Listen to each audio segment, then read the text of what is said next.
তাদের সাথে লড়াই করে বিজেপি 0 থেকে 69,000 ভোট ইসলামপুর পৌরসভায় পেয়েছে। ইসলামপুর পৌরসভায় বিজেপি সর্বাধিক ভোট পেয়েছে।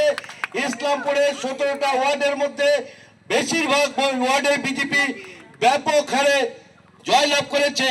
এবং যিনি বলেছেন যে 25 বছর ধরে উনি পৌরসভার উন্নয়ন করেছেন, উনি সেবা করেছেন, ইসলামপুরের মানুষ যোগ্য জবাব দিয়েছে রেজাল্টে যে কানাইলাল আগরওয়াল ইসলামপুরের জন্য একটা কলঙ্ক, ইসলামপুর পৌরসভার জন্য কলঙ্ক। উনি কোনো কাজ করেননি। তাই উনি যদি স্বপ্ন দেখে থাকেন বিজেপিতে আসার, ভুলে যান, বিজেপিতে আপনার মতো পচা মালের কোনো দরকার নাই। তাই আপনারা নিশ্চিন্তে থাকুন, বিজেপি চলবে।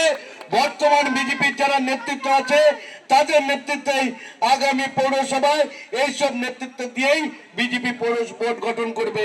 তাই সকলকে বলছি, এই আনন্দের দিন আনন্দ করুন, আনন্দের পরেই মানুষের সেবায় মন দেন, মানুষের পাশে দাঁড়ান।